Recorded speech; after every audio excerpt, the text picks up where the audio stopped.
This is the GPL podcast, part of the Pull Tab Sports family. You're younger than my dad. Oh, My dad's 50. My dad's 56. You're 57, younger than 56. my dad. Yeah, that makes me feel so much better. But the Big Ten's a bad conference. That's a joke. If this gets clipped, that's a joke. Oh, no. We're definitely clipping that one now. You know, it was good to see that the Big Ten Network recognized how to cover hockey last week. Now, here's Jupiter and Vigo.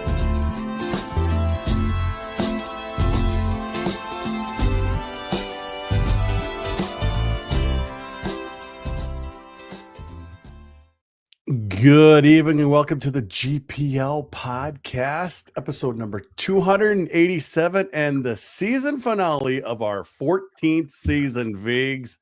How are you doing tonight? I'm doing well. This has been a long season. You know, all the expectations coming into it, and just hockey's a long season. It is a long season. It's just, well, it's the longest in like college sports, isn't it? It sure is. That Bob tells me that every year. He's like, I don't know if we want to get going so early when they're allowed to start practicing, because by the end of the year, the guys are going to get sick of me. So we got to hold off just a little bit. And by the way, your audio sounds good to me on my end. So you sound good to everyone else. Okay. So hopefully it's not too bad for you on your end. So Seems fine. but that's live broadcast. We'll do it live. We kind of have a special guest that we know is watching us tonight, don't we? He's got it figured out. He's got it figured out. It sounds like Dan Woog. He's been going back and forth with us. Said he loves the podcast. I sent him to Live League. Hi, Dan Woog. Hopefully things are well for you. Hopefully we can get together next week like we planned for maybe a little Zavigs. Maybe. All right, let's get to the bad news. We haven't been here for a couple weeks because Minnesota lost in their first game against UMass in the regional in Fargo. Oh, it's the ref's fault. It's the coaching's fault. It's the players' fault. It's hockey, Vigs. It is hockey. And, you know, for a team that had such an up and down season for Minnesota, they played a really solid 2 periods of hockey in the most important game of the year. Like, I thought they were the better team. Greg Carvel agreed with me, the UMass head coach. Minnesota was aggressive on pucks. They looked more engaged. They were aggressive. They were playing smart. They were doing all the things you have to do for winning hockey. And then you get to the third period, and a couple breaks don't go your way, and they just never really recovered. Mm-mm. They didn't recover at all. And the funny thing is, Jimmy Snuggerud sure showed up. He hadn't gotten an NCAA point in the 6. He had 1 NCAA point in 6 NCAA games, and that was at that same arena. 2 years previous, 2 years previous against Canisius. Power play goal, kind of a meaningless goal in a 9 whatever game. But I really loved his game. He showed up. He got a goal in the middle of the game. He got the goal to tie the game late after they had we're on that down roller coaster part, like you just said. So I was actually really happy with his play. Yeah. Guy deflected a puck right in front of him to go for the game winner, but boy, I'm glad he was there for the game. He showed up like I had been kind of talking about him wanting to do. And I thought his body language throughout the entire game was very positive. Yeah. He stuck with it. He stuck to the game plan. He stuck to the battle, kept competing. And that goal at the end of the game to tie it up off the faceoff, the first faceoff, he got the shot, took it really quick. The second time, he held on to it just a little bit longer and let the play set up and took advantage of it. And when I talked to him after the game, he's just like, it was a great draw by my centerman. was great traffic by my teammate, and I just had the chance in front of me and I executed. And to me, that is such the college hockey mindset that you have to be successful. You have to let those plays show up and then you execute. Because if you start chasing plays, you get yourself into real trouble in college hockey. We have to talk about it.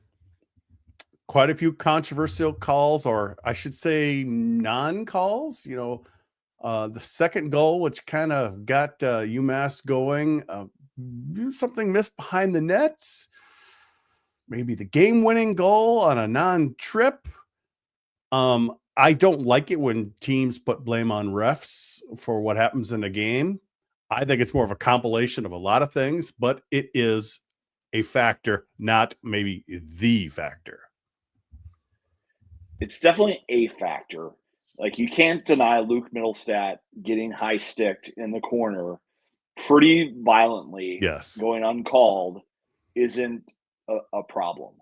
But at the same point, there's 4 other Gophers on the ice and a goalie who can stop that play from happening.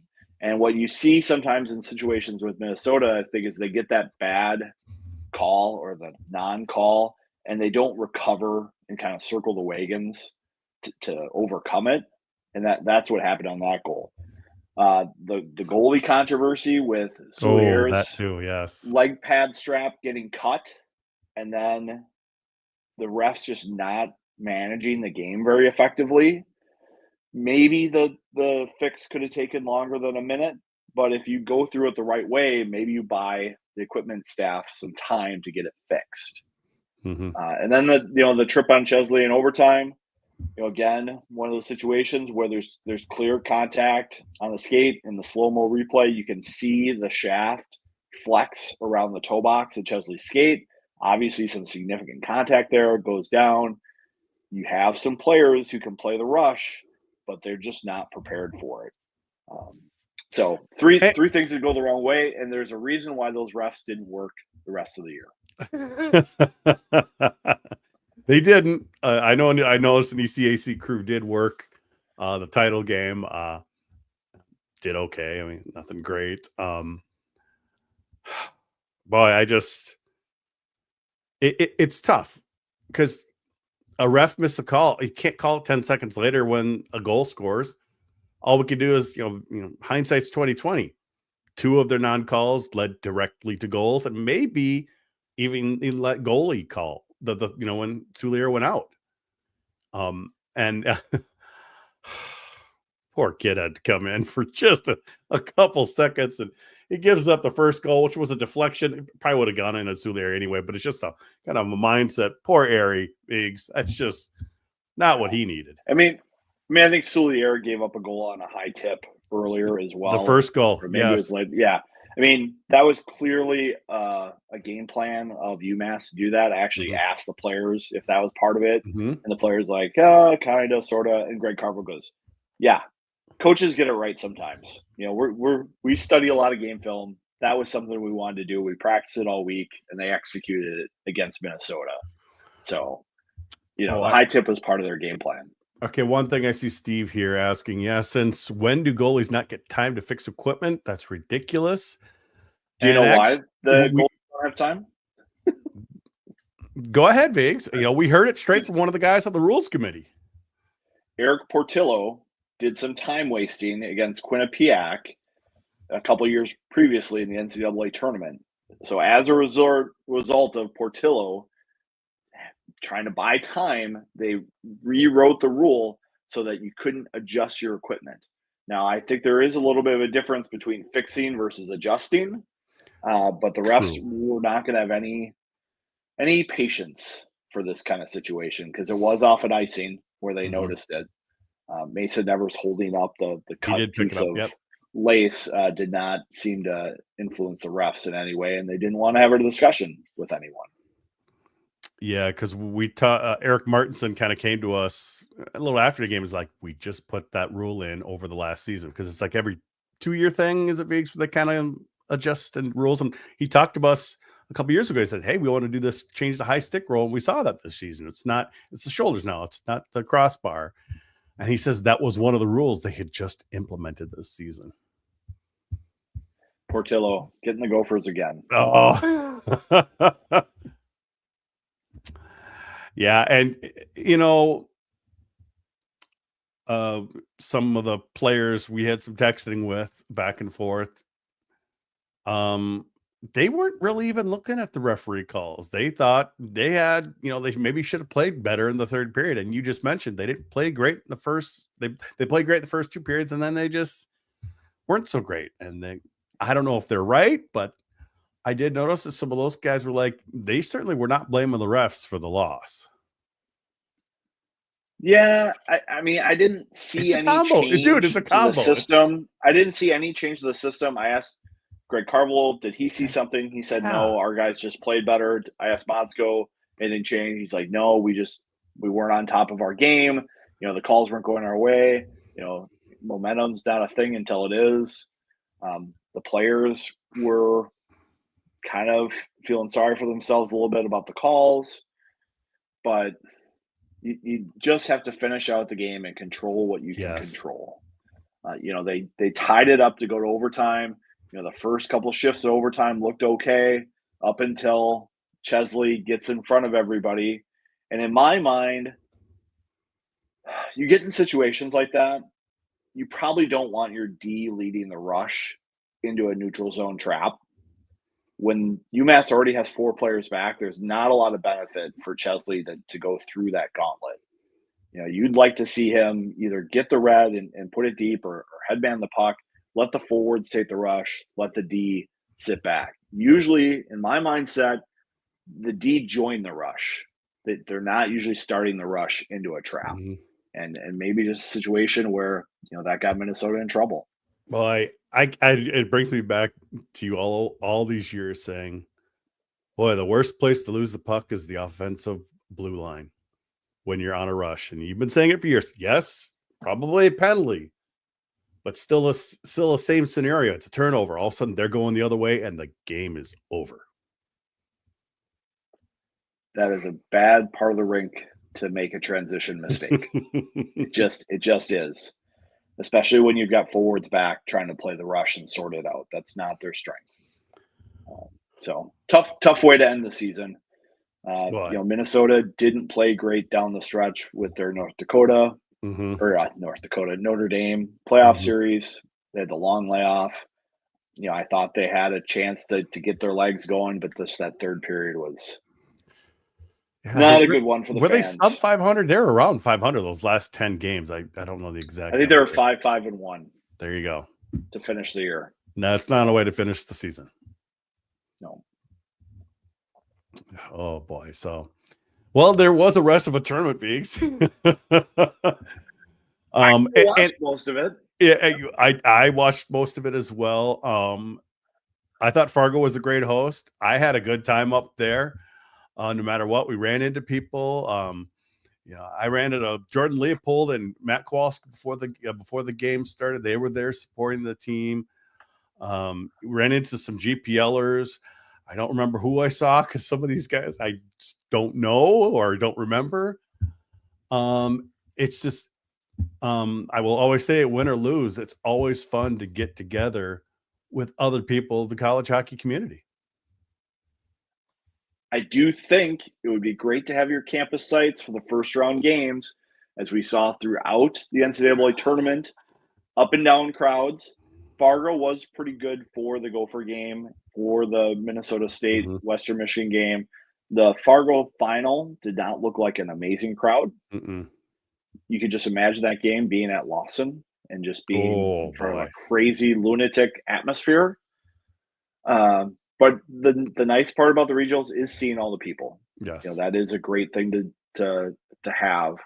But I do think campus site first rounds would be much better overall. You wouldn't have the ice situations that you had in Manchester and Toledo. You wouldn't have the hometown benefit Penn State got in Allentown. I put out some smart ass tweets, when Maine lost and when UConn lost, and those got a lot of likes because, sorry, those are the type of schools that kind of prevented us from going to that type of system. And I just keep thinking, boy, wouldn't it be fun to Penn State goes into Orono? That's a great atmosphere. Or like you said, Mankato having to go up to Lawson, Minnesota, UMass coming to Minnesota, just things like that. But we really want it to happen. And I think what happened this year helps the cause, Vigs. We had quite a few older coaches retire, and we had a couple upper seeds lose to a home team in a regional. And we heard during the state of the game press conference at the Frozen Four that the coaches are saying, yeah, maybe campus sites for regionals is a good option out west. And I just come back to that going, that's not going to solve all the problems of this current format. No. Because what happens if the host who bid on a campus site doesn't make it? What happens if the host loses the first round game and then you have that second round game with no atmosphere? I don't think that'll fix the problem. The campus site for the first one would be great. It would be tremendous atmosphere. It would grow the game of college hockey. It's good for the fans. It's good for the players. It's good for TV. Just don't understand how it's so far away from happening. Well, Coach Carl, he kind of liked it. Hey, regional weekend like we normally have now, you have those 8 games. And then the following weekend, you have those, last 4 games to determine who goes to Frozen Four, because they've got an off week. You could fit it in. They're always taking get those breaks in the middle of the season that just drag out the season even more. Why can't we make this happen? I'm telling you, I was saying on the X, I want to go down to the coaches convention, have a booth, give out pounders to the coaches, and then they sit in the booth with me for a little bit, and we chat it out, and we try to get their vote, try to lobby. Yeah, I think we're gonna have to do that one of these. Do you have years. a super PAC going? Yes, Vigo for Czar of college hockey. Might have to figure it out. Talk to my accountant. Maybe I'll talk to our retainer lawyer, Brever, and get that set up. Brever, yes. Yeah, he's getting into the NIL space and the GPL space. Why not a super PAC for college hockey campus sites? So, Western wins a double overtime game against Minnesota State. That was a great game. Got a great saves on both sides, and the overtime caused our game to go late. Who cares? It's great. Our game goes to overtime. Yes, not a great result, and then the Fargo Regional turned out to be pretty good. The other regionals turned out to be pretty good. We get BC losing, we get Maine losing, we got UConn losing, we got Cornell almost getting there as well to the Frozen Four. It was still a really fun NCAA tournament. And once again, not a real great one for the Big Ten. Penn State is the lowest seed of the Big Ten teams getting in.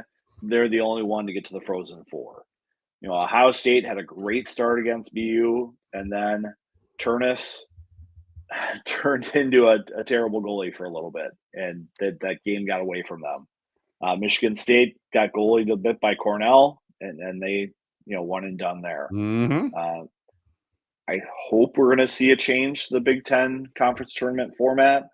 I've heard from a couple coaches that everybody's kind of coming on board with it. I think, Rawlick and Nightingale got some exposure to what it's like to get in the tournament after the Big Ten tournament. So maybe we'll finally see some change.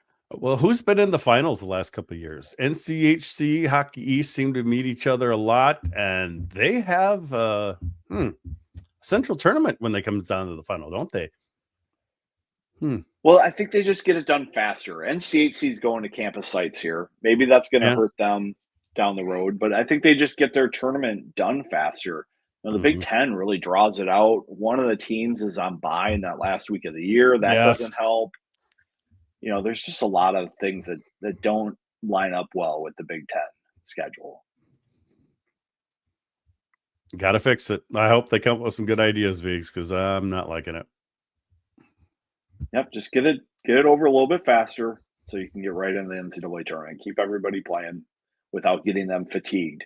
Because we always talked about like the centralized tournament, it was bad if you played the Thursday, Friday, Saturday. Yeah. If you just played the Friday, Saturday, you're fine. But if you played those 3 games, that wasn't a good situation going in. So there's I, ways to avoid that. yeah, there is. I mean, the problem is here in the West, we all like to play Friday, Saturday games. Out East, they play Tuesday games. They move it all around. There's no reason why we couldn't do that for a tournament. I don't know. So we've got Western taking on Denver. Great. It goes into overtime. We have Penn State playing BU. BU Western. Western just pulls away at the second half of the game, gets it done. Their first national championship. I always like seeing a new time champion, Vigs. Western really came together. They really came together. Ever since that first period in their NCAC championship against Denver, they finally woke up, and from there on, it was them all the way. I did see a couple DMs in my inbox that some of our listeners saw. I was on the Western train earlier in the season. They put down some future bets on the Broncos to win the NCAA tournament. Congrats to you for listening. I hope you didn't follow my tourney picks for the tournament. I did not pick the regionals very well, but I was on the Western bandwagon all year. And the reason I like them so much is they won tight games and they won blowout games. They didn't really ever have bad weekends. They were very consistent. They had good defense. They got scoring from lots of different guys. And I think that helped them get through the tournament. Alex Bump didn't score in any of the tournament games. 0 points. They still were able to survive it because they had depth and balance. And they were a team, as Brad Schlossman has been pointing out, no first-round picks, but a lot of guys who developed in college, and they were kind of an older team. And I really think that's a successful roster for college hockey. Is you don't need a lot of first-round picks. Yes, it's nice to have some talent. I mean, the group that the Gophers took down to Tampa was one of the best college hockey teams I've seen. But there was still some inexperience there as well that comes with that talent. And so a team like Western, they can play a real tight checking game and make it really hard for their opponents. So Western came together, worked out great. It didn't take long after the Gopher season, though, Vigs, for quite a few players to disappear. What do we got? We got Snuggerud, Renzel, Moore, Wood, Chesley. We've got, Kurth. They scattered pretty quickly, Vigs. Yeah, and this has kind of been a trend in college hockey for a lot of early departures this year. There are more than usual. And I don't think many of these guys are ready to go right into the NHL. Snuggerud, yes, he was ready to go to NHL. Renzel, so much upside, but a lot of mistakes still. And maybe Chicago is going to let him figure it out in the NHL. But like Levshinov, the defenseman they drafted from Michigan State, he's played a lot in the AHL this year. So I think, they're not afraid to send guys down.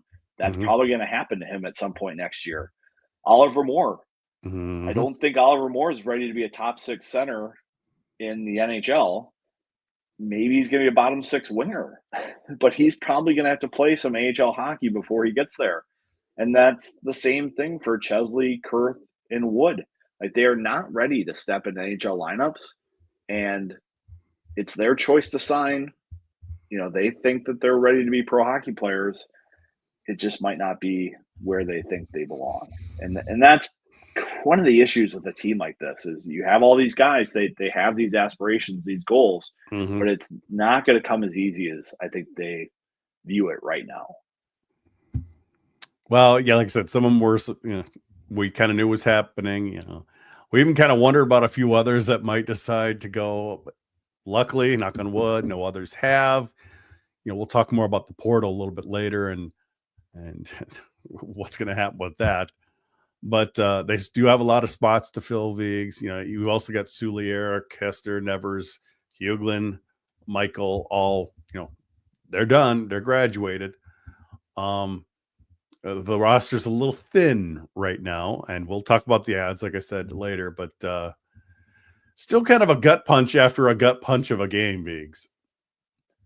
Yeah, and this just might be a symptom of a team that wasn't ready to go all in. When you have these guys who are looking to leave, that's tough on the brain as they start to listen to their advisors. They listen to the skills coaches from the NHL team. That's a lot for a young player to handle, and it's a distraction. And Minnesota does have a pretty open policy to these NHL teams because they know they have so many NHL draft picks on their roster. But I think it was certainly a distraction this season as they got down to the end. So maybe that when Kurth was kind of needling you about the summer when they all got together, maybe it wasn't such a big deal. Apparently it wasn't. Apparently they just wanted to hang out. It wasn't about winning an NCAA title. Because this was a team that didn't rise to the challenge. The team that went to Tampa, they had leaders like Lacombe and Faber and Nyes, who I think steered the ship in the right direction. And I think this year it was a little bit harder for Nevers, Hughlin, and Kester to steer the ship in the right direction. They had a lot of players who were kind of looking at the other shorelines as they were moving along. And that's hard. It's hard to watch. It's hard to see. It definitely is. But we're going to move forward here. We're going to start moving towards the next season, Viggs. That's all we can do. Only one team gets to celebrate every year. Only one team. Just happens to be another NCHC team, Viggs, and they've won like a billion of them so far, haven't they? Yeah, even in a down year for NCHC, they still. I saw that video. Down year. I was hoping they wouldn't have grabbed like a tweet from me or you or something like that. I was like, oh, look at it closely, make sure we're not on that little hype video. Oh, but I mean, Big Ten has had the best non-conference schedule of any league the last 4 seasons. Yeah. Usually the NCHC is right there with them. This year they're not. It was a tough year for them. And I would say Minnesota's was light too. Big Ten overall was good. I thought Minnesota was light, but that'll change next year. At North Dakota, we've got BC, we've got DU at Denver. We don't really know what the BC thing is. We've got Duluth at home. Oh boy, I'm kind of curious about them. But before we get going any further, we need to talk about some of our sponsors here. And Viggs, I got right off the top, Elevated Beer, Wine, and Spirits. Yeah, if you're into craft beer, craft spirits, craft bourbons, allocated bourbons, Elevated Beer, Wine, and Spirits might be a spot for you. A couple local guys from White Bear. They've got 2 stores, one up in White Bear, one in Minneapolis. Ryan and Tom do a great job with their store. If you're looking for staple stuff like Mick Golden Light, Bud, Miller, Coors, you can get 24 packs of that for $17.99. If you want your black box wine, 3 liter, it's $13.99. Most other places around $20 and up for those things. So if you're looking for something to drink, check out Elevated Beer, Wine, and Spirits. And of course, Cub Foods, Viggs. That is your grocery store, definitely. I am down to my Quarry Cub all the time. I've been getting the Sumo citrus oranges. They're right there when you come in. They've got all kinds of stuff. If you've got parties, we're starting to get to like grilling season. You need some pub burgers. Yeah. Check out Cub. They've got all kinds of different ones you get. You can get spicy ones, cheesy ones. You get the bratwursty ones if you want. Get crazy party trays. If you want your Jimmy's, go to Cub. They're going to have it. They're starting to do Jimmy's coleslaw there. You can find them at Cub. They also have some liquor stores now, so you can make all your stops in one. If you want delivery, check out Cub.com. If you want pickup, Cub.com. They're one of us. Check them out. Yeah, definitely check them out. You've got one store. I've got 2. I'm Chaska and Shakopee. It depends on where I'm at. I'm coming home or out just looking for certain stuff. Fiber, Gateway Fiber, Viggs. They're taking over the northern part of the cities, aren't they? Yeah, we rely on fiber for our podcast. We're both high-speed internet guys. If you live in Blaine, Brooklyn Park, Champlin, Coon Rapids, Maple Grove, Plymouth, Gateway Fiber is there and available for you. You don't have to feel like you're stuck with Xfinity, that big 800-pound gorilla company just messing with you. Don't do that. Check out Gateway Fiber. We did the fiber to the fish house. Everything went smooth, and they're expanding into more spots in Minnesota. Check them out. That was a fun event out on the lake there in Maple Grove. Fun time. And of course, we're going to finish with Lunch Bucket Hockey with us all season long, Vigs. Gotta love Lunch Bucket. When Jack Ramsey needs a jersey for his team to go out to Vail, who do they look for? LunchbucketHockey.com. Yeah. If you want to support a local company that's got an apparel brand for the grit and grind player, Lunch Bucket Hockey is for you. There are a couple local guys who did Friday lunchtime retired pickup hockey, and they just evolved it into a brand. If you need custom jerseys for anything, check them out, lunchbuckethockey.com.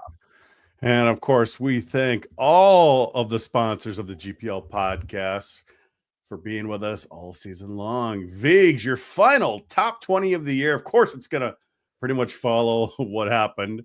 I noticed you did put Denver up above Boston University, probably because they gave Western a much better game. Yeah, I thought Denver was a really tough team down the stretch. Anytime you have a team that goes to the championship game, there is a little bit of a hangover effect. So I think they just want to skip to the end of the year. But in fact, you have to play to get there. And we saw some of Denver's best hockey down the stretch in the NCHC tournament and then in the NCAA tournament. They looked really solid, played a great game against Western. Maddie Davis, great goaltending again for the Pioneers. Jeez, just good. not enough to get past. He kept them Western. in that game. He did. Those first two periods, he kept them in it. Just like he did last year. You Yep. know, all the talk about Zeke William, Maddie Davis is probably the MVP for Denver.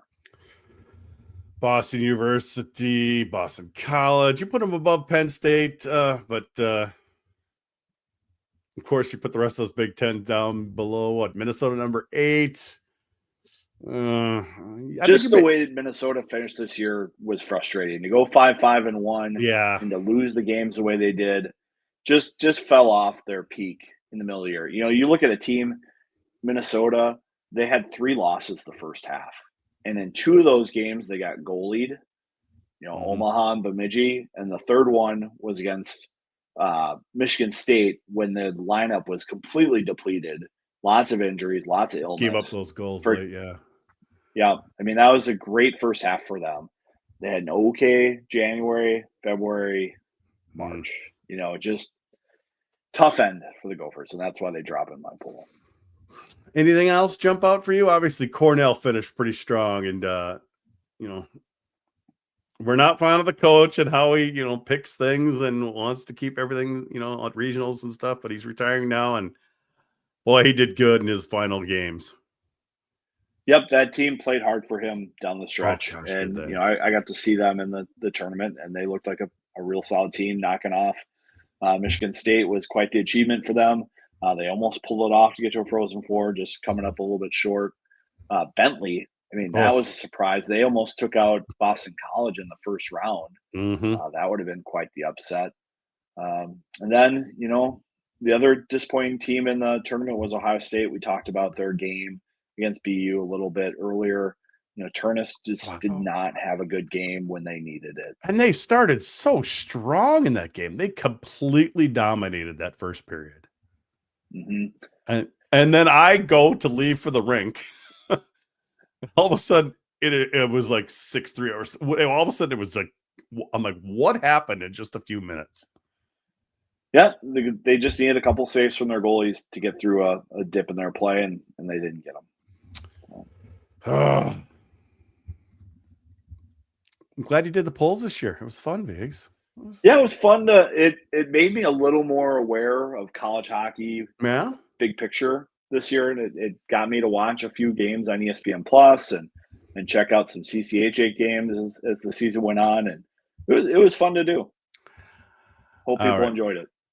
Well, just yesterday we had kind of heard rumblings that Bob Motzko was going to be the U.S. coach for the junior tournament coming here and in the Twin Cities this December and January, and it is official. He is now the coach. But I know we have a text about this. Oh, yes. Bjorn here wants comments all on how awful Motzko takes after this World Junior. I mean, people were just like, oh, he's the worst coach ever. I'm like, do you not remember he got a gold medal? Moscow is a player's coach. As a player, you usually enjoy playing for him. His practices are fun. He preaches offense. He does a lot of development work over the year. If you're a young player, there's few programs you can go to where you're going to get opportunities to play special teams, top six, minutes, have good line mates. He doesn't shelter those guys. He gives them opportunities, and if you perform, he gives you more. And the World Juniors is always a players' tournament. It's groups of guys who are coming together for a couple weeks to win one of these things. Now, I do think the U.S. development program has helped teams gel faster, but there's still going to be other guys that you're going to try to integrate in as you find the best players for that age group. And he's been able to do it in the past. Steve Miller's been the assistant coach quite often. Can he even pick Steve Miller, Killer, to be on his staff? Because then it leaves Minnesota with very little staff, because I'm guessing they're going to have some games around that time. They're not going to take that much time off, Eags.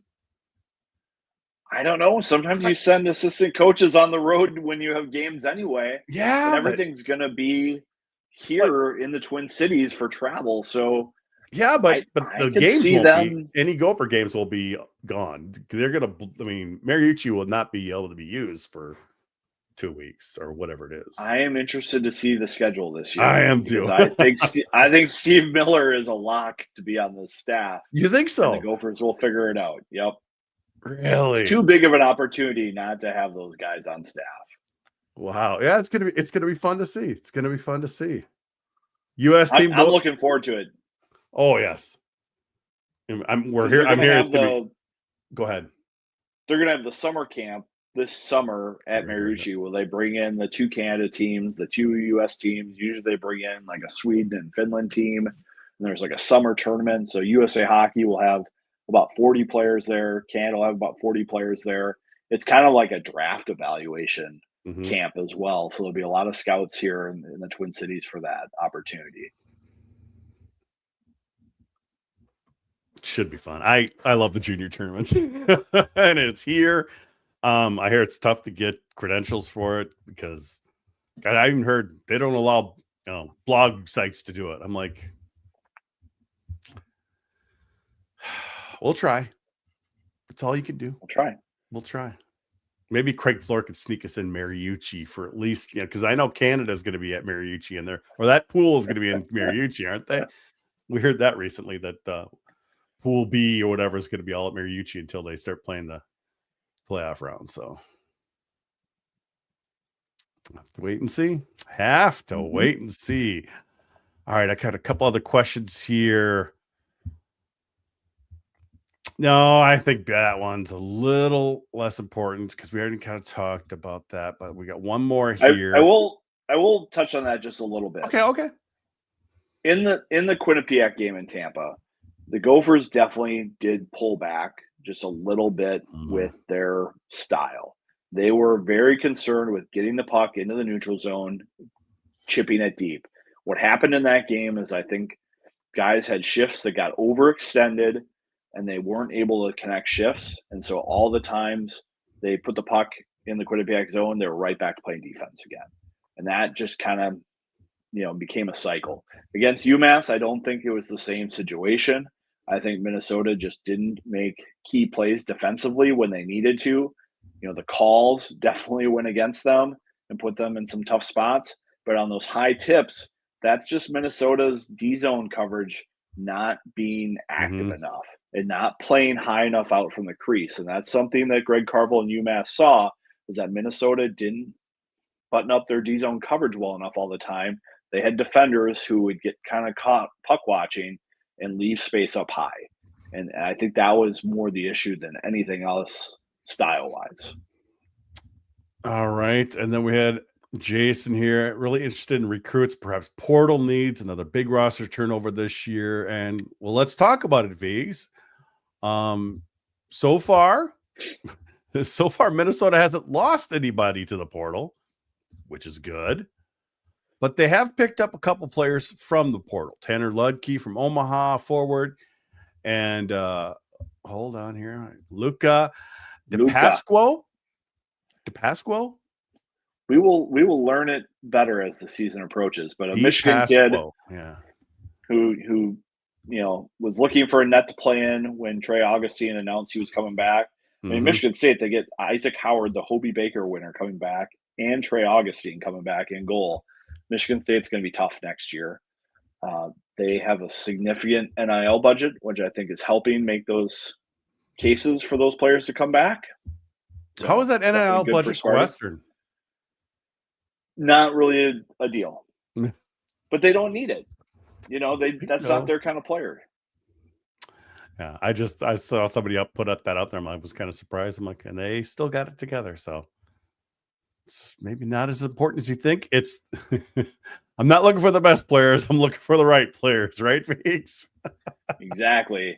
And Western Michigan found that way to get to the championship. Denver, for the most part, Zeev is obviously a first-round pick, but that's usually not their style. Mhm. Mikey Burchild, who committed to Denver, probably a first-round pick type guy. But their whole roster doesn't have a lot of guys like that. They just pick a couple. Oh boy, the soda pod. When will Misa be on campus? I got to sell some pizzas and raise some money for Dickeytown athletes to get that to happen.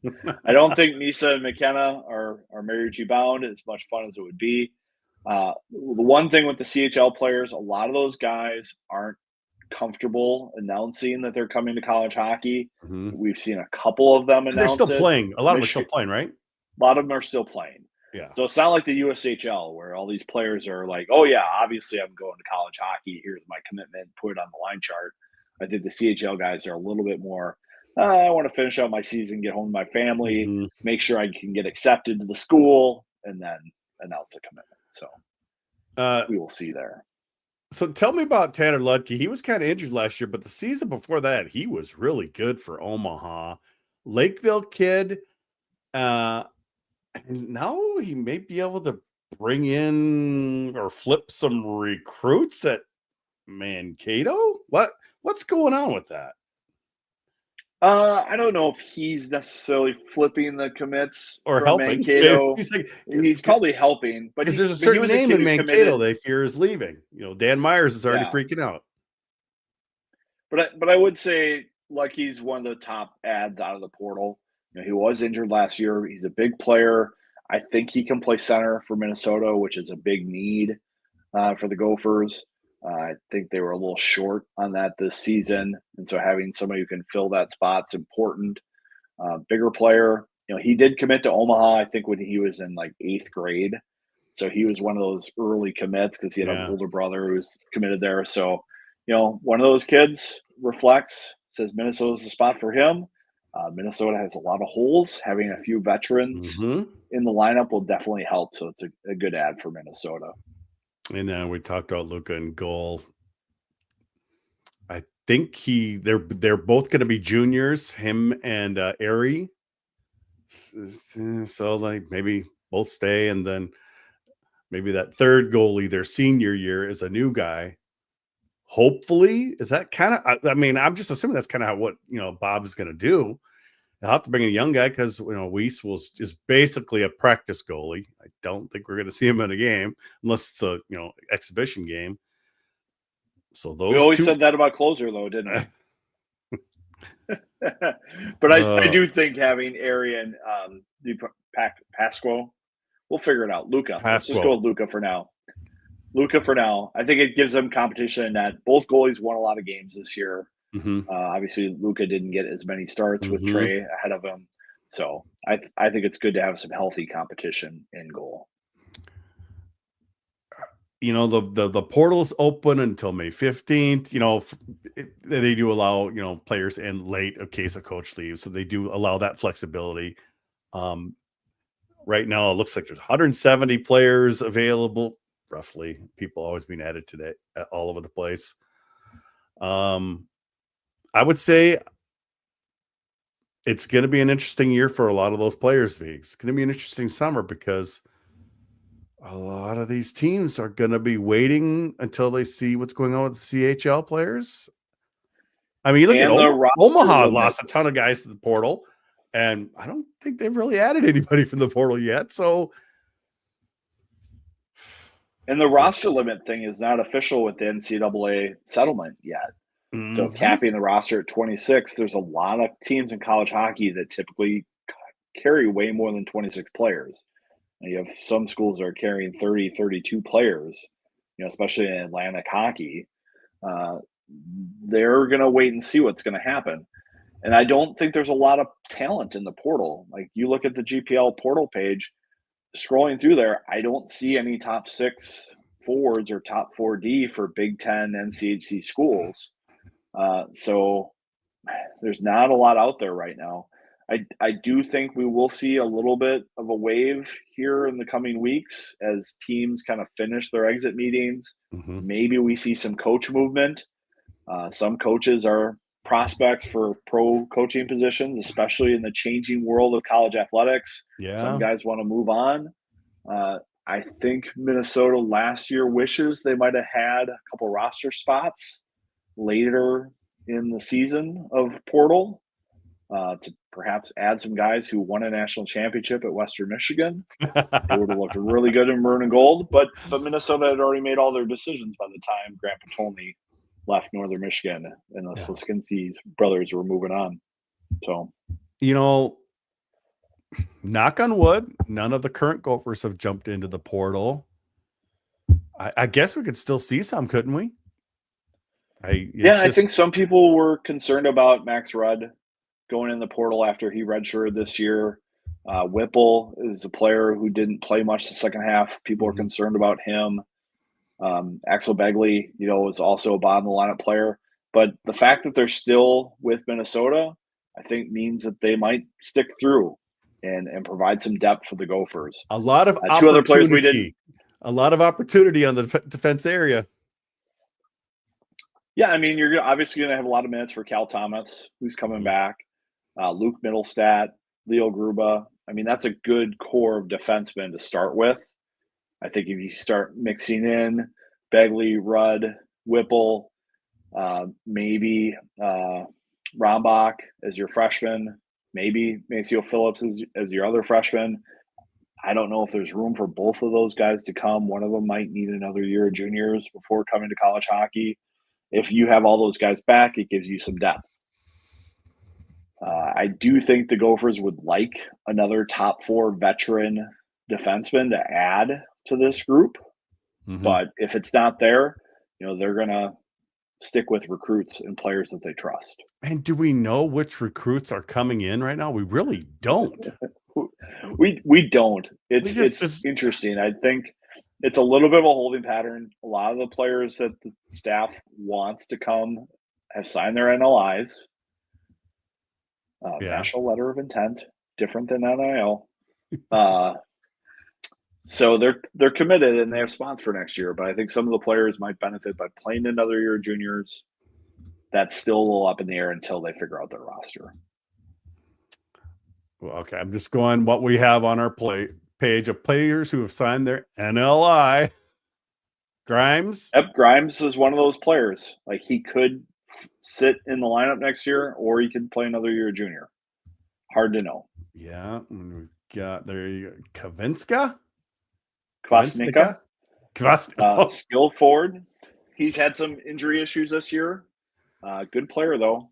Could definitely be an offensive help for the Gophers. But another year junior wouldn't be bad for him. There's Rombach, 6'6", and it was 201 when I added his weight there earlier. But that's a big kid. Yeah, I think his best hockey is ahead of him, but he might be the most ready of the deep commits to come in and play. LJ Mooney. He sounds like he's super skilled. Yeah. Yeah, I think he's coming in. He'll be, a second, third round, maybe fourth round pick because of his size and injury. But definitely a player who's going to help the Gophers, especially on the power play. The Gophers are going to have a lot of power play time open next year. And they need some guys who are creative and can add to that. LJ is one of those players. There's Javon Moore. Another big kid. Toolsy power forward, yeah. Has a lot of skill, a lot of talent.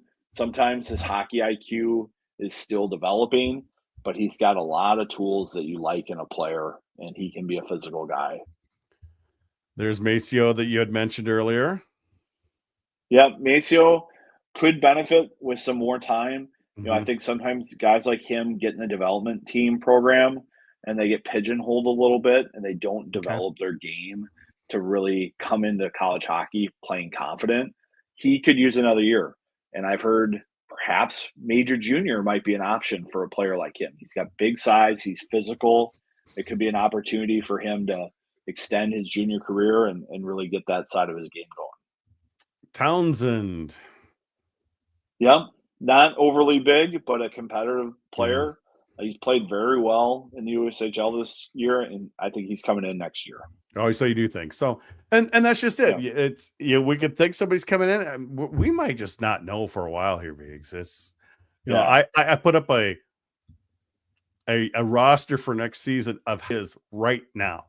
The players coming back and the 2 portal guys that have been added, but other than that, there's no official word really on anybody, is there? No, and I think of the guys that we had on the future commits, Mason Moe is probably the most likely of that next group.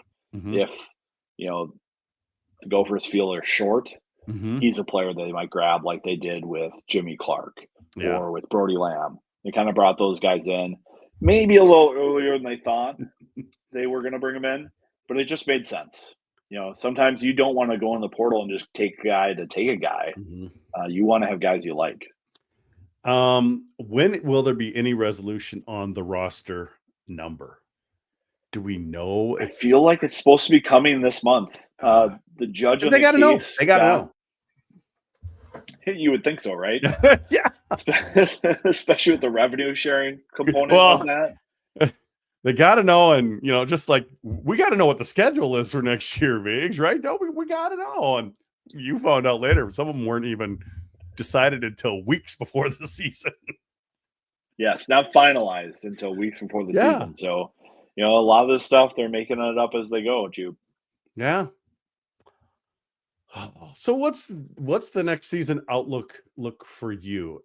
Is it a rebuilding season, or it's like rebuild? We don't rebuild, we reload, but a lot of just so many unknowns right now. Can you even really look into the future for next year? Well, one thing about next year, there's no more fifth-year seniors.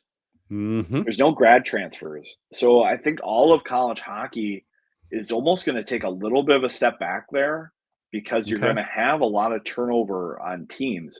Now, you look at North Dakota, I think they're still looking for 2 top 6 forwards right now. And those guys aren't in the portal, so they're going to have to develop those guys either through recruiting or CHL. And those CHL players are 20, just like the guys coming out of the USHL.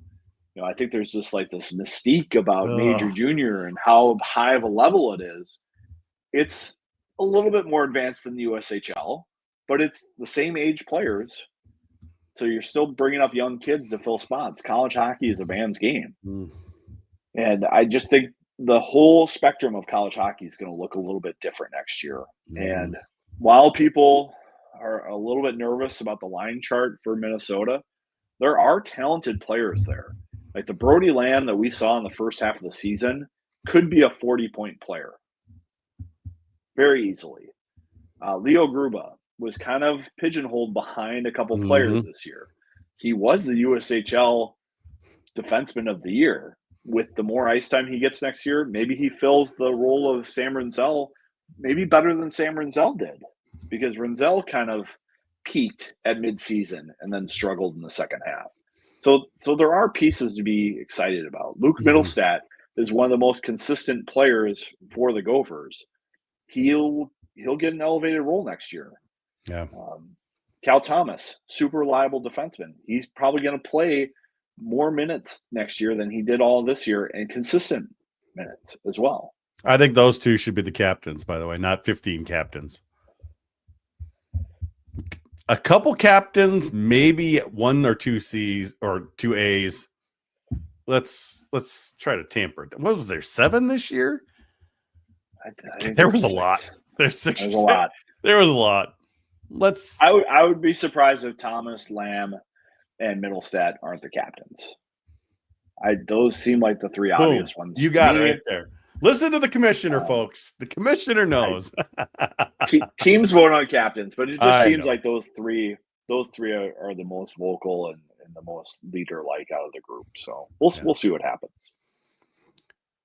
Well, the season didn't end so great, Vigs, but we just completed the 14th season of the GPL podcast, looking for season number 15 in the fall. We've been doing this a long time, kid.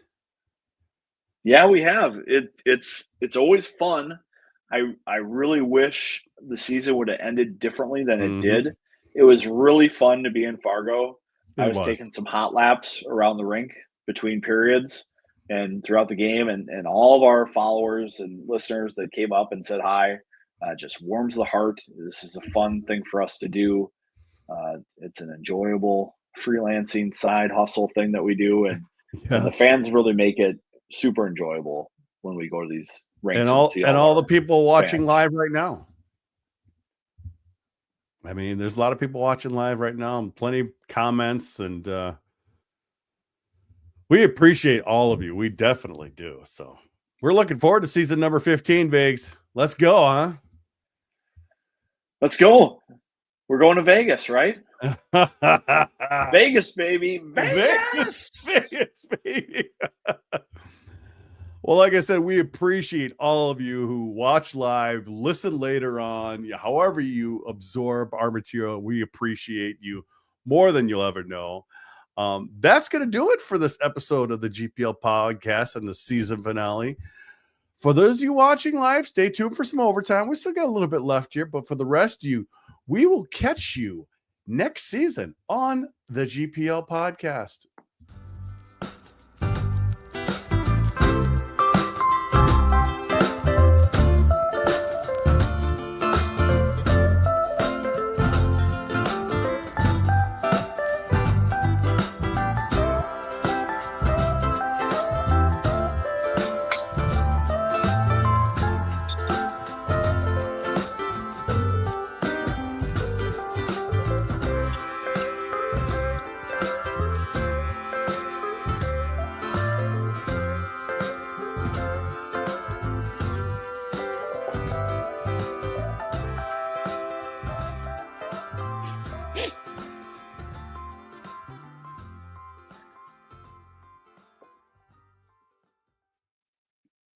All right, what do you got there for us tonight, Viggs? GPL podcast beer of the week comes from Drecker up in Fargo. It was one of the highlights of the trip. This is called Narfel, the Garthok. I don't know. It's got a lot of words to describe it. It's an imperial stout aged 24 months in old elk bourbon barrels with banana, peanut butter, cacao nibs, cinnamon, marshmallows, graham cracker, milk sugar, and honey. It's a lot. A lot going on here. Wow. But Drecker, if you're in the Fargo area, black as the night, loaf of bread. This is like 14%. Off-season OT is the best OT. I don't know about that, Mote. But then we got Steve saying incorrect.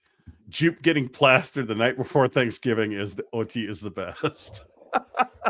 That is a solid show that I think everyone looks forward to all year. Oh, he says, let it fly, boys. Bye. Oh, if you love something, course, let it go. Who loves the beer? Of course. Scotty. Yeah, this is interesting. There's a little bit of a banana. Yeah, there's a banana like s'more-ness to this. Weird. I mean, it's delicious. It's kind of candy-like.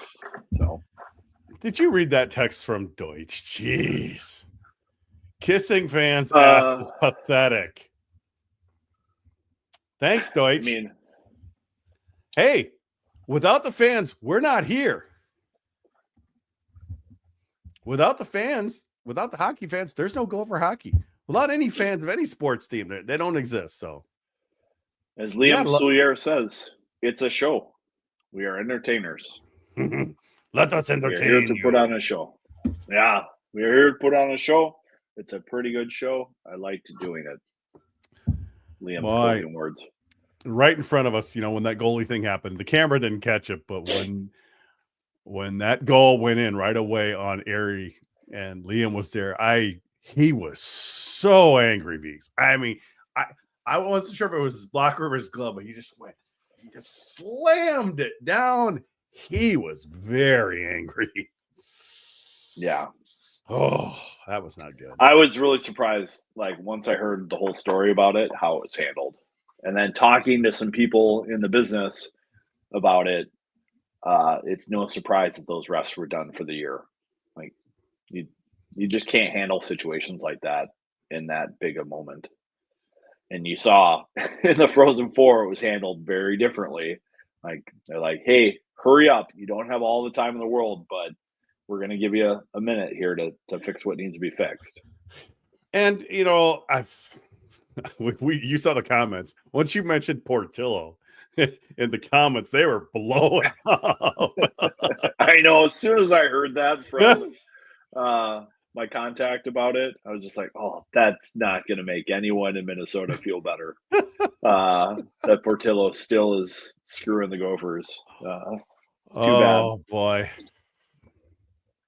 I kind of giggle. I just have to giggle. I mean, it's completely out of our control. It's But you got to control what you can control. yes. I was not super impressed with the locker room after the game being so down about the officials and the calls instead of how they responded. Because you can never control the officials. Like, you just can't. Like, they're trying to get it right, but they don't. They don't all the time. Mm-hmm. So you have to overcome that. And it's just distressing that it got in their head so much in those situations that, you see the hands go up and the skates stop. You can't do that. Play the game is whistle. too important. Play to the game whistle. is too important. The game is too important to get distracted.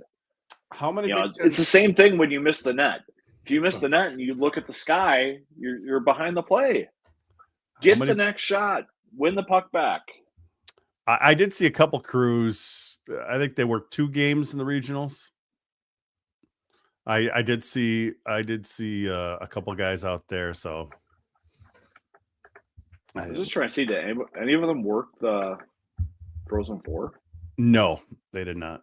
Yeah, I didn't think so, which was kind of surprising to me. Yeah, because they could have worked they could have at least worked Denver and I think Denver Western. Yeah. Jeremy Tufts and Jeff Miller, not Big Ten refs. I've always thought if 2 teams in the same league play, they should use the league refs. I don't see any problem with that. I mean, I don't know what, obviously they don't like to do that. And there was some controversy. Was it Fargo? Was it because they were mostly CCHA refs, but they had worked some NCHC games. I believe the bulk of the games have to be from another league, and they were, but those guys had done some NCHC games, which was kind of odd, but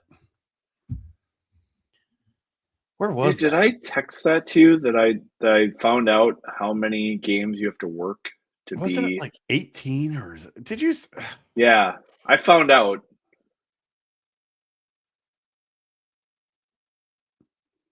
I'm sure this is fun for everybody to see me scroll. Hey, back this is overtime, man. messages. This is what overtime's about. I It's know. about more casual. It's about just chilling, man. I wonder if we put Dan Woog to sleep yet. You still awake? Still awake. Well, he said he's got some, old man hockey at 5:30. I'm like, we played old man hockey at night. I don't want to do it in the morning. I could never do that. It's just like, whoa. Yeah, it's 18 league games to be considered a league official for the NCAA tournament. So that seems high to me for some reason. That's a lot of games. It's a lot of games, but that's what it takes to be an official for. That's why I think there was a CCHA NCHC question mark in Fargo, It's like they're not actually NCHE officials because they didn't work 18 games. So Yeah.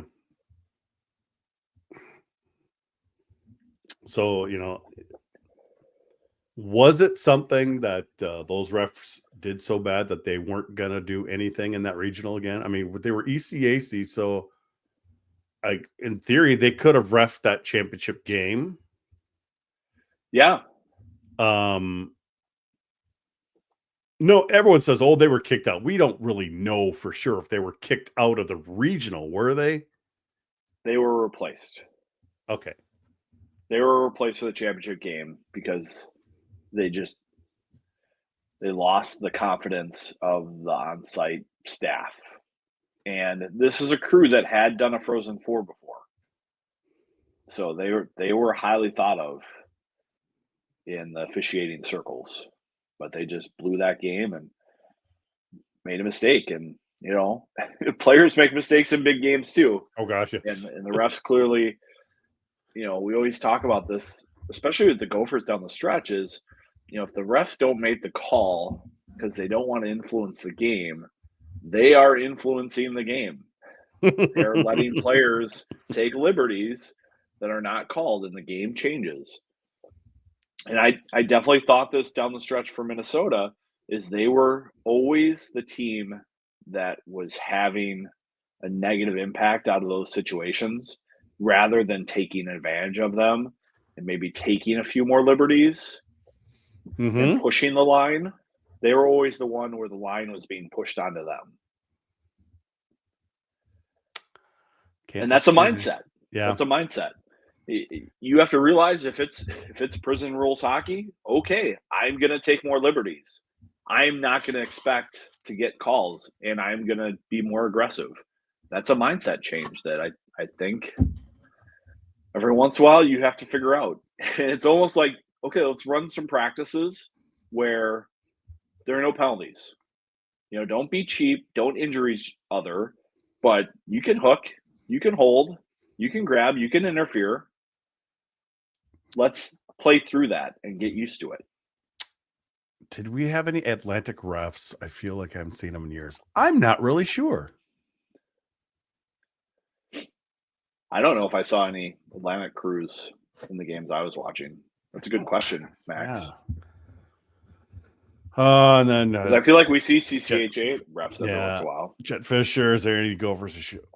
I think we've got kind of what we wanted out of the portal so far. I don't know how much they'll hit it unless they just need something to fill a spot late. I don't think they're going to fill a spot in the portal. I think they are saving a spot or two, one up front, one on defense for either a recruit or somebody who fits the bill of a top 4D or a top 6 forward. They're not just going to take anybody. So if there's a coaching transition for a prominent team and some of those players want to leave, Minnesota has room for one of those players. Yeah. And those players can be added to the portal after the deadline of May 15th. They are allowed to. So I think whether or not Minnesota wants to say this or not, I think they would be interested in a CHL player if it fit. If they have one spot and they're looking for some talent and they don't get it in a portal guy, I think it would make a lot of sense. I don't think they're going to get Misa or Gavin McKenna, but there could be somebody else that would fit the bill. And, we are hearing a lot of money being thrown around, yet no one can confirm anything. And we think we're hearing that agents and players and parents are maybe inflating some of the numbers that are being rumored out there. Because I don't think there's more than 5 teams that have more than $400,000 budgeted. From what I can gather, like to be a top NIL team, $500,000 in your entire budget would be big for hockey. And I think Michigan State has that budget. Because, from what we've heard, was the North Dakota freshman, I'm blanking on his name right now. He was talking about leaving in February or something like that. Or somebody in North Dakota say, hey, I'm going to be out of here.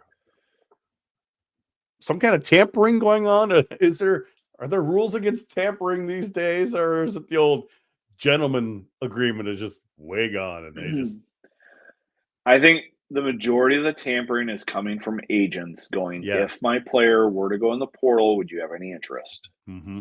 And I think in hockey, more than any other sport, the players line up their ducks in a row before they jump in the water. Mm-hmm. And that's why you see kids put themselves as do not contact in the portal. Like there was a CC guy, this defenseman, I think, jumped in the portal today and had a do not contact. It was the first time I actually went in and put a little padlock by his name on the portal list. So I've been busy today. I didn't I have a bet. chance to look at the portal yet today. I think something is going to happen with the portal because now you're seeing the big time sports, football especially now.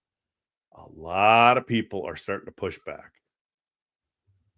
Some Tennessee quarterback wants to, he wants more money. He wants millions of dollars. He's not going to play this year. And you've got a pro quarterback. Oh, I've forgotten his name, saying, "What are you doing? This is not how." I mean, you got a lot of coaches getting frustrated. Could NIL be a short-term thing? No. There are always people who want to hand money to players to go to their school. But especially in football and basketball. Yeah, but look at these coaches. I don't think they want to mess with it. I don't know. It's just coaches have so much power and a lot of boosters. I don't know. It's just, the NCAA is losing a lot. And it's going to start getting worse before it gets better, Viggs, I think. I mean, NIL is not a big part of college hockey. It's just not. And I don't think it's going to be. What do you mean? What was it? That CHL kid? He wants $1 million to go to BC or something like that. Yeah, no, he's not. I don't think that kind of money's out there. No, I think what we're going to see in college hockey is you're going to start to see revenue share and NIL pay for 26 scholarships at the big schools. Mm-hmm. And then you're going to have a couple $100,000 on top of that.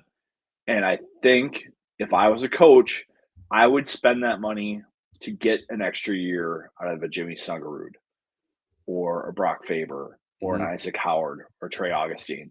That is money well spent.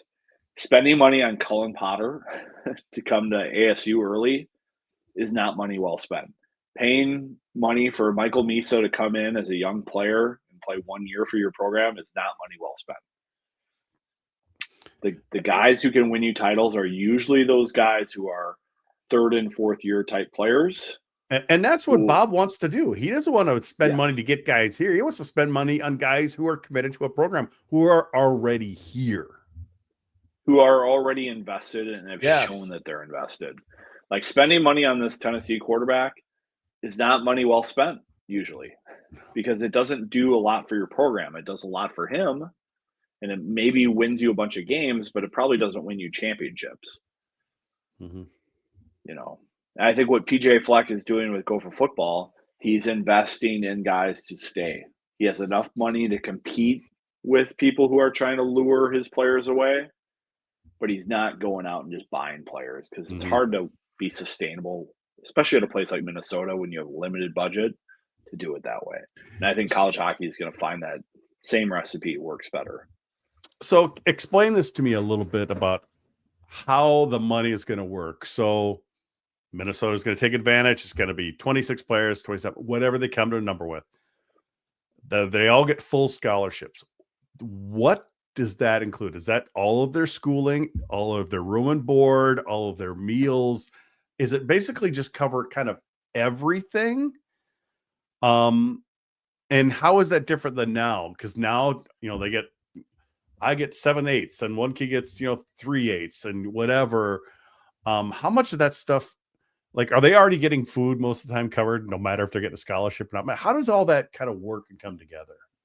Yeah, like the food stuff is all paid for by the school. Like the Okay. athlete village, like they have money that they have budgeted Okay. for that. When they go on the road, they get their catered meals, all that stuff. But right now, I think it's 17 scholarships to be divided up by all the roster spots. And so that can change from time to time how much percentage you get. Mm-hmm. But I think what you're going to see is that revenue share money that, the $21 million that Power 4 schools get to distribute. For hockey, it's going to fund those 26 scholarships. Okay. So that, because it's, I think it's like 35,000 a player, and they already have 17, so another 9 is about another 300,000. Mhm. So I think that's how that money is going to be used. And then the players don't have to pay taxes on that.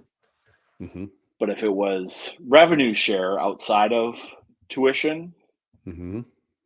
that is taxable. So like money from Dickeytown athletes that would go to hockey players, Mm-hmm. that becomes taxable if it's not for the room and board funds. So that sounds like what Denver wants to do. That sounds like what North Dakota wants to do. They Mhm. want to fully fund all the scholarships. Yeah. And North Dakota's not participating the first year. I think they can, from what we heard, they want to kind of see how things work out and maybe start the following year. But I think they'll use their NIL money to fully fund all the scholarships. Yep. I think that's kind of what their goal is. So, and it sounds like the NHL is reworking their deal with junior leagues and college hockey with how they kind of fund player development because of the rule changes with major junior players be able to play college. So I think there's going to be some money coming from the NHL into the coffers of the USHL and maybe some Interesting. college teams potentially as well. Okay. A lot changing. Because I think from an NHL standpoint, you would rather have some of these guys who are 20 go play a year or two of college rather than have to take an ECHL or AHL roster spot. Yeah. If you have a guy who's 20, he's not ready to play top 6 minutes or run a power play, maybe send him to Western Michigan for a year or two, figure it out that way. Next year's schedule, we kind of we know some of it. But I saw you had looked at the Duluth contract that was done a while ago, and it looked like it was going to be the 17th and 18th October, and now we're hearing that North Dakota is 17th and 18th of October. I would trust Brad knows better than I do. Yeah, so we're assuming that's changed. So the only game I have right now, games I've got at North Dakota that weekend, and I've got at Denver probably the Saturday of Thanksgiving weekend. It depends on the NHL schedule. I think I heard Thanksgiving for that because I think it's going to be at Ball Arena. Ball Arena. It's going to be it'll be Thanksgiving week. It'll be Friday or Saturday. I doubt the Avalanche would be home for both those days, so they're probably just kind of waiting to see where it goes. But that's all we really know. I mean, we've heard BC is coming. Are they coming? We even heard rumors that BC and BU were going to come and maybe do like a Wisconsin thing where one plays one night and then they switch to play the other night.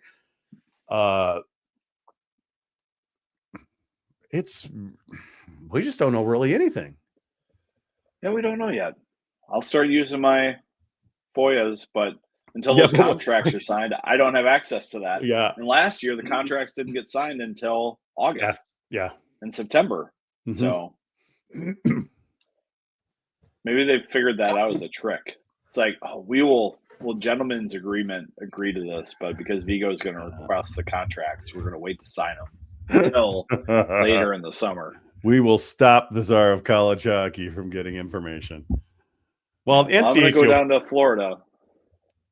My super PAC is going to send me down to Florida. There you go, folks. I'm going to play in the coaches golf tournament.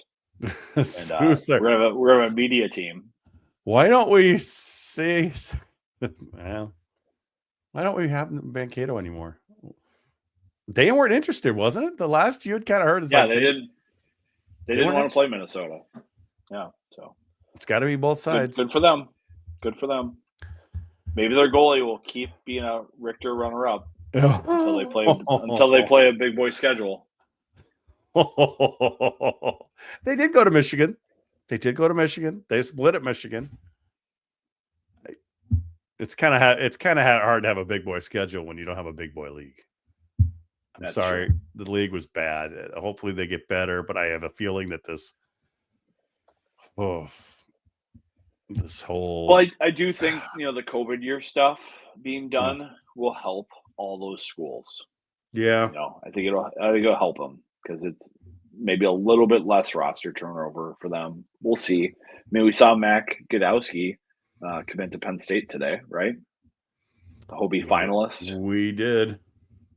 So out of Army, I think right? that'll still happen. Didn't you want to get out of Army before being forced into having to do that whole? I don't know if it was he wanted to get out of Army. It's just like he got it to be a much better player this year. They always say big players are slower to develop, and he's a big player. So I think he always wanted to go to Penn State, but he just wasn't good enough until now. But yes, when you sign your 2 for 7 papers at a military school, you've finished your sophomore year, you commit to 2 more years of school and then 5 years of service. So if you sign those papers and then you unenroll from your school, you have to pay back the government for all the school you've already. I'm trying to remember the academies. David Robinson. I think he only had to do 2 years with the Naval Academy because I'm pretty. He was serving the Navy by being an NBA Hall of Famer. True, but if you were that good. For us old guys, he did serve his 2 years after his 4 years of college. Back then, players played more, and I respect that so much. I mean, holy cow, the pressure was on him to sorry, I'm serving my 2 years. I'm doing it. He did it. Obviously, Roger Staubach, Steve's talking about there. And unfortunately, that's why we don't see the military academies as powerful as they once used to be. You look at football and look at Army back in the day. They were up there with Minnesota with how good they were. We just don't see that anymore. But David Robinson is kind of the last guy I remember as a big athlete that served his 2 years. And he might have been on a submarine. Yikes! I think surface warfare is probably a better fit for him. So we don't know the schedule. We'll start hearing pieces of it when schedules start coming out. Tate Pritchard. That's kind of where I was saying I couldn't remember his name at the time. That's the one that Dan Myers is freaking out about. Yeah, so we're pretty sure Tate Pritchard is coming to the Gophers. But he played with Tanner Ludke at Lakefield South. Mm-hmm. There's one other player that plays for the Des Moines Buccaneers that my mind is blanking on that people are rumored to Did we have it have coming to Minnesota. I can't remember. I know. I mean, he's like their top center. Someone's gonna get this in chat before I can find it. But he decommitted from Minnesota State, but he hasn't announced where he's going. So Tate Pritchard, I'm looking through it. I'm looking through some of our texts. Not on my game. Hey, this is what overtime's for. Jack Kernan. Kernan is the other guy. Yeah. So we'll see. He's a Maple Grove guy. He's big. He's a center. He's been good for Des Moines. He would fit a role. I think a little bit with Minnesota is they're waiting to see, what happens in the portal in the next month, with coaches maybe leaving their positions and players looking to find new homes. Everything's fluid and the decisions. All of a sudden, maybe they get 27 roster, 28. Who knows? I do think Motzko never wants to have more than 15 forwards, though. I know some people have been saying on the message board that he should just get the best roster he can get possible and then let it sort out. And if guys leave the program, that's fine. I don't think that's the way you want to run a program. I think you want to have guys like Maxwell Begley and Nick Michael who are willing to be hard practice players and be ready for when they get a chance versus guys. I don't want to throw Charlie Strobel under the bus, but a guy who gets frustrated when he doesn't play and then goes to another school and finds out it's not any better. And now Charlie Strobel isn't playing college hockey. And Pino is back in the portal as well. Yeah, he's back in the portal. And he's a guy who thought he should be playing power play at Minnesota. And or Tristan Brose wasn't patient enough to wait his turn at Minnesota and goes to Denver. And yes, he wins the national title there, but he's not in the NHL. Maybe it would have been better to be patient and get there eventually. But we also understand we weren't patient when we were young either. You learn from your decisions, even if you made bad ones. But I think some of the patience is being pushed on these guys by advisors, by agents, by skills people, rather than trusting what they feel. You know, they feel all this pressure to commit early, to go to school early, to turn pro early. Guess what? I just had a parent of a player whose kid is playing minor league hockey right now saying it's a jungle out there in minor league hockey. You are trying to steal jobs from men who have families that they're trying to provide for, and they're just hanging on to their job in whatever league they're in. They're not making room for you because you left college early. And if you don't perform, that team is going to cut you and find somebody else to take your spot. They're not going to be patient with you when you have a slump. I remember Nate Condon, when he talked to us on one of the podcasts, he was like, yeah, I had a bad 2 weeks in the AHL. I had a bad 2 weeks in the ECHL, and that was kind of it. I didn't have time to find my confidence, and it just didn't work out. Pro hockey's brutal. You can always leave early and run into trouble. You can rarely stay too late and find your game. I think we might have talked about this a little bit before. Do a lot of players now in the portal, are they going to find themselves trying to go? Well, for one thing, they might not get picked up at all. They might not want to go to D3. I think a lot of these guys it's either going to be D3 or retire. I mean, nothing against him. I don't see Pino being picked up again. He could go D3. Does he want to go D3? I have a feeling like 100 plus players in this portal could go nowhere this year, Viggs. I mean, St. Norbert's is about to get really good. River Falls, or I'm trying to think who's the goalie at River Falls that used to play for the Gophers. From Rochester Century, I think. I don't remember. Who am I thinking of?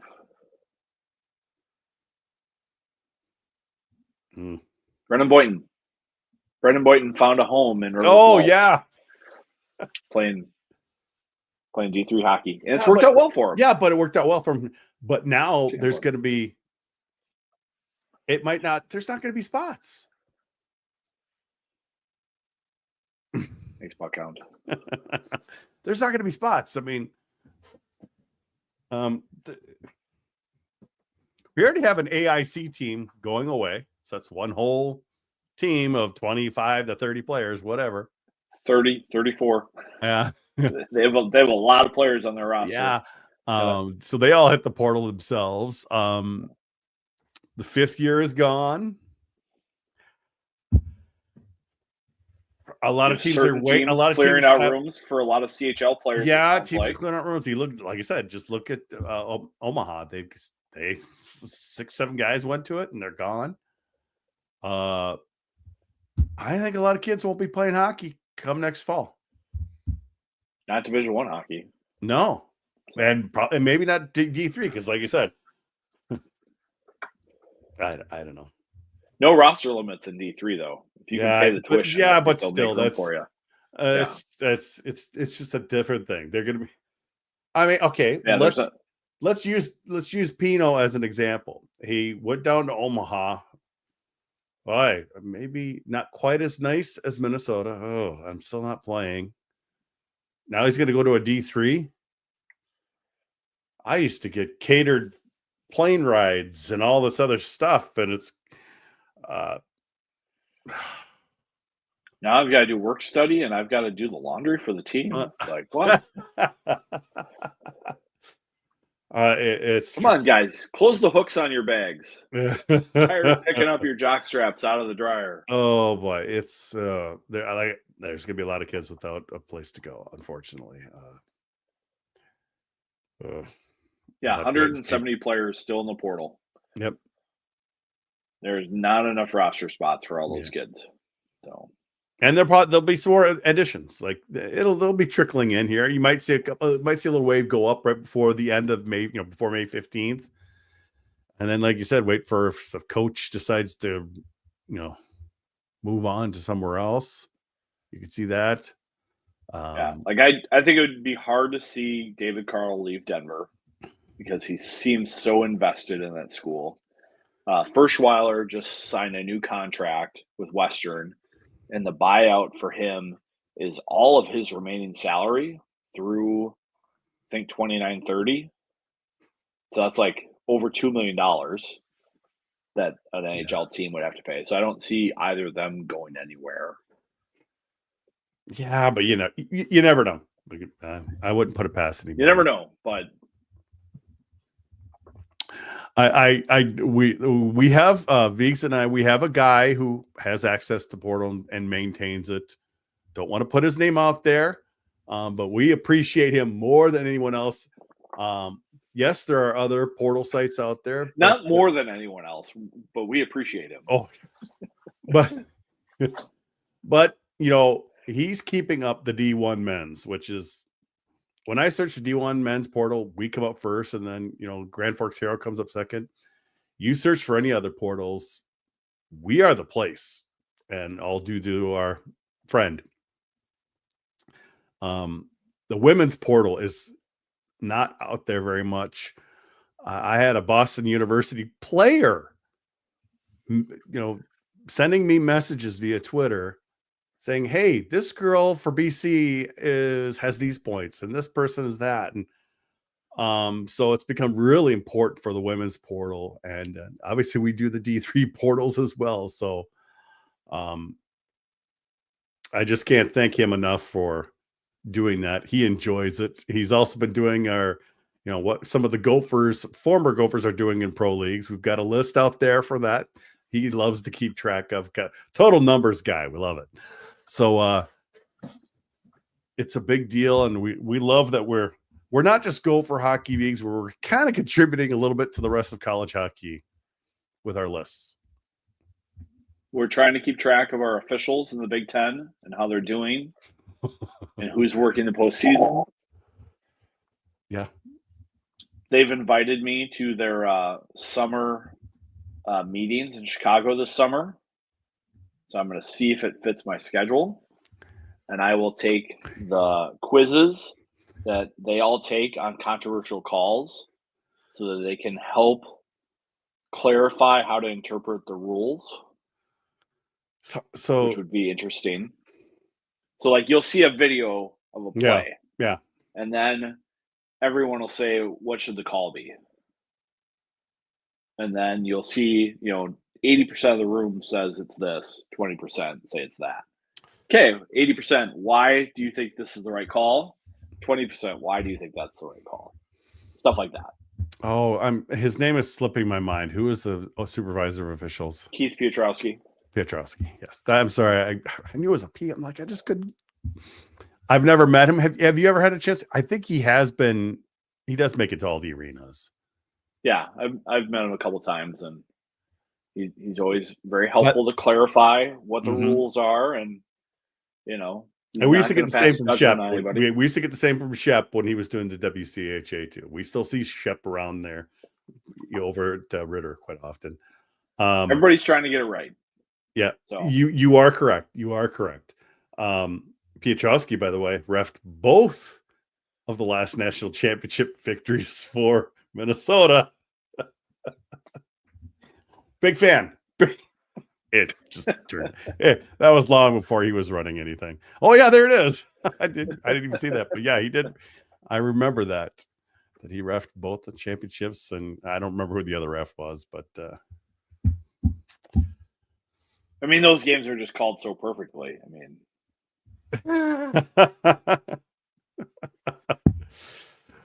yeah. So we've got our page out there, and some of the refs do know that we've put them out on the internet and say, hey, well, it's hard to like understand who the refs are. Like, there aren't really good mhm, resources for who the refs are for the different leagues, mhm. and I don't expect them to do media every game, but I expect them to be held accountable Mhm.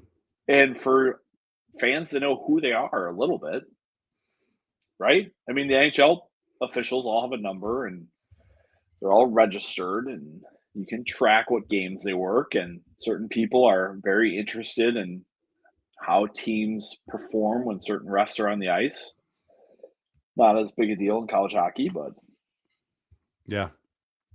yeah. I know, I've had some, we've talked with Colin quite a bit, Colin Cronforst, Andrew Brueggemann, a little bit with Tony Check, who retired this season. We do get to kind of, we do sometimes see these guys at post-game beverages, and they'll talk to us stuff off the record, not too much. And a lot of times they just say, hey, this is how I saw it. And then when you listen to them, you're like, okay, that makes sense. But that's off the record. We're not going to talk about those kind of conversations, Vigs. But there are rules where you can request a pool reporter go and talk with refs, but it's like a written request. It's some kind of weird. It's very complicated to do.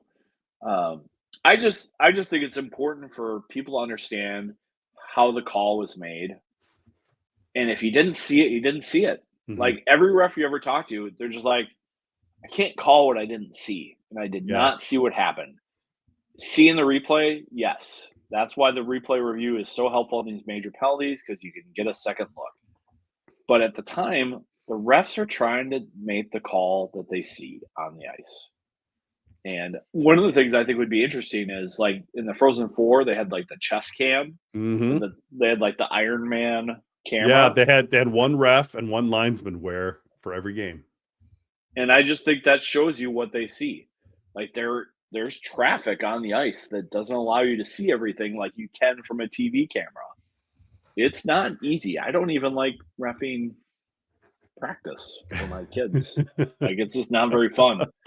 It's hard to call offsides and icing and call penalties. So, and it's hard to call penalties and see the whole ice. The definition of major penalty must have changed for the playoffs. A few would have been for sure majors in the regular season. I think I did kind of notice that, Vigs.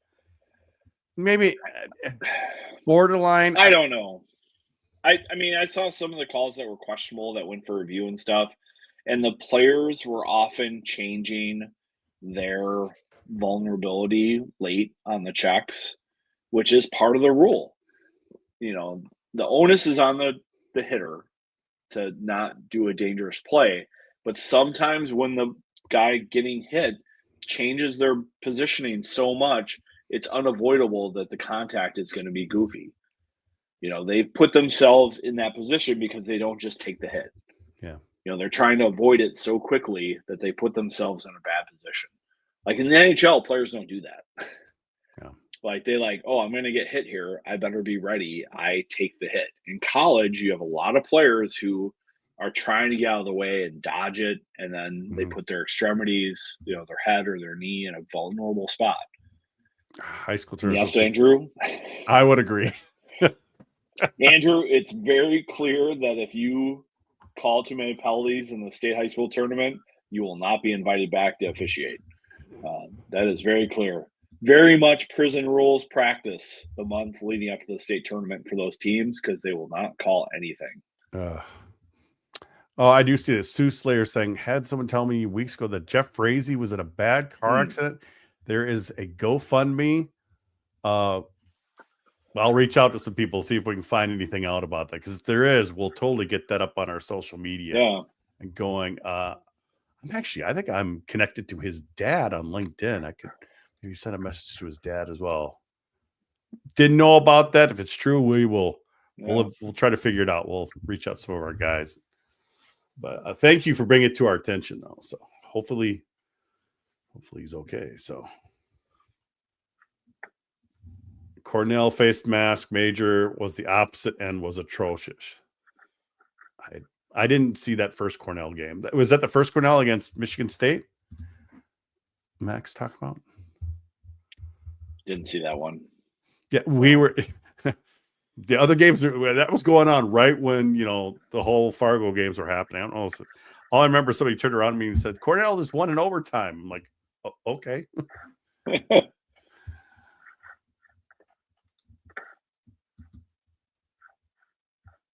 Oh, versus BU. Okay, yeah. They didn't see any of that, but yeah, I didn't see the Michigan State game at all. So.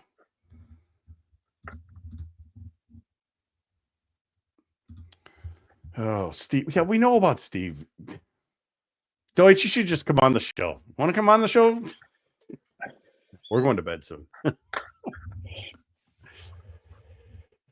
Oh, boy. Fun year, Viggs. It's always a fun year, though. Fun year. Disappointing to see all the departures. Yeah. But I'm not surprised either. Yeah. I don't know. Some of the attitude stuff this year, not to get too behind the doors and stuff, but just difficult this year, I think, for everyone to manage. And I think when Motts was talking about the World Juniors being a players' tournament, he's also talking about this year's team. He's a players' coach. And if the players don't have the discipline and the mindset to play a certain way, it's hard to be successful and change that. Mm-hmm. And yes, it's on the coach to construct the roster. He gets to pick the players. No other place like Minnesota can you pick players. Mm-hmm. I don't think it happens like that everywhere, but this team just did not execute at a level that they needed to consistently in the second half. And the first half was almost too easy for them. People get injured, it doesn't matter. Someone gets sick, we'll figure it out. But then the second half, when the rest of college hockey gets really into their systems and really into their detail and the games become tighter, this team just didn't match up with that very well. So I think I was overly optimistic at times in the second half this time, but I don't know. Yes, disappointing, but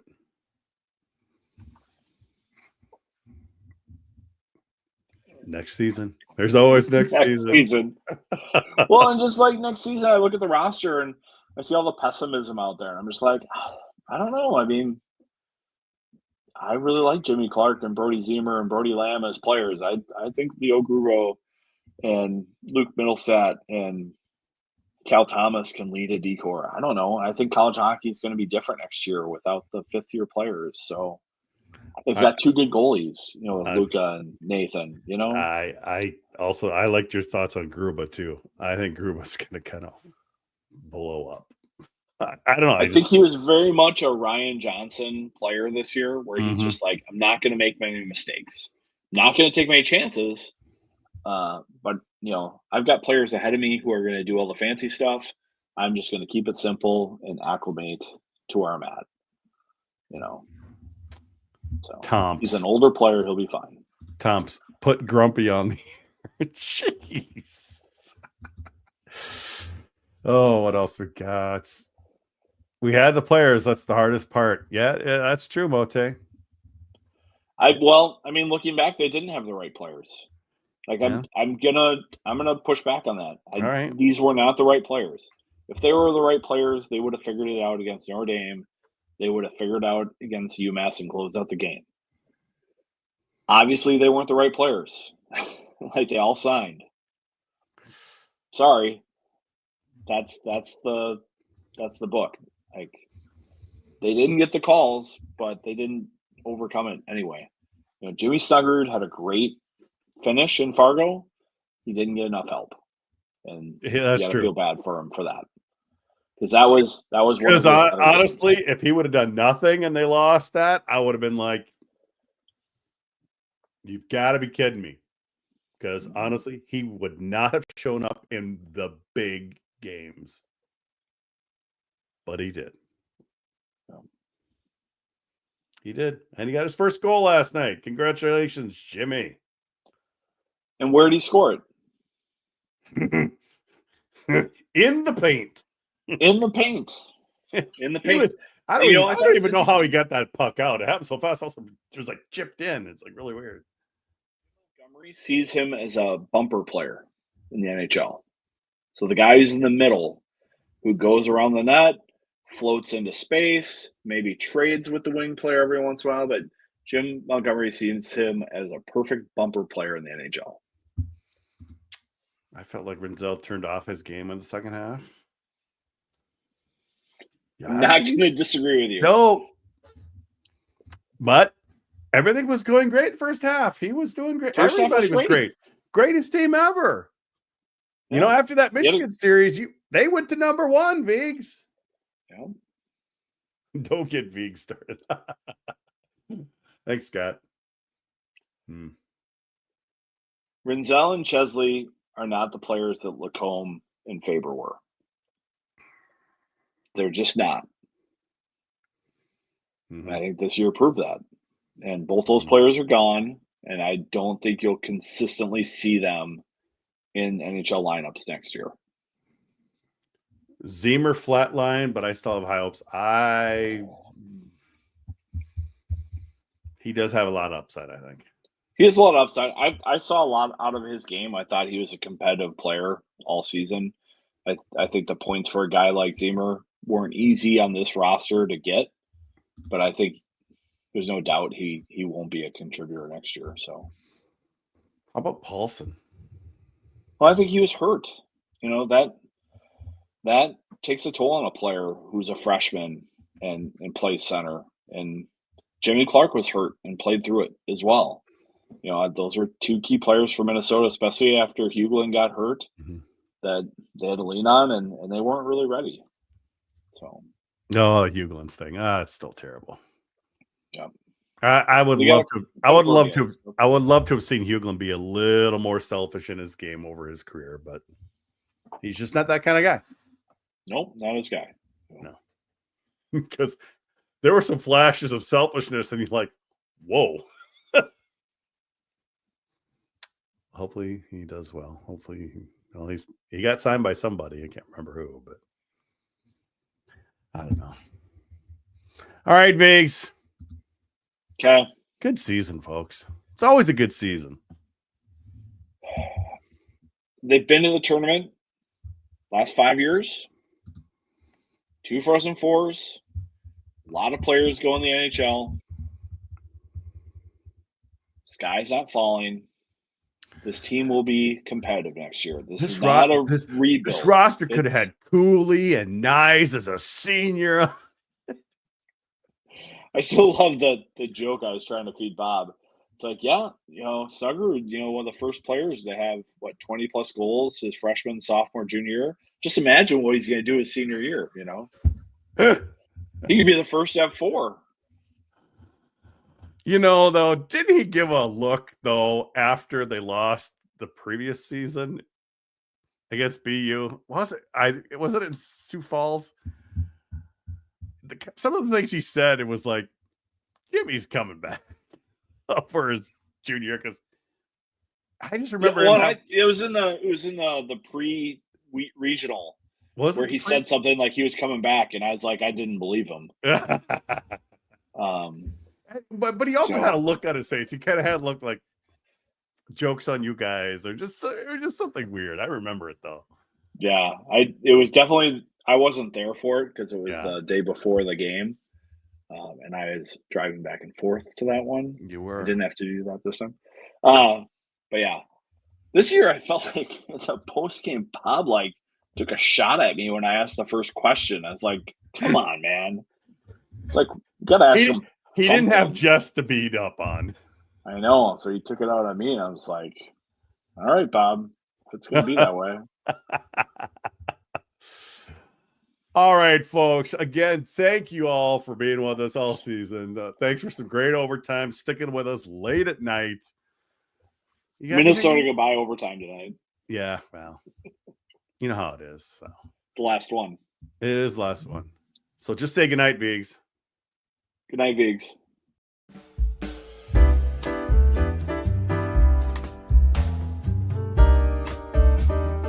Goodnight, Vigs.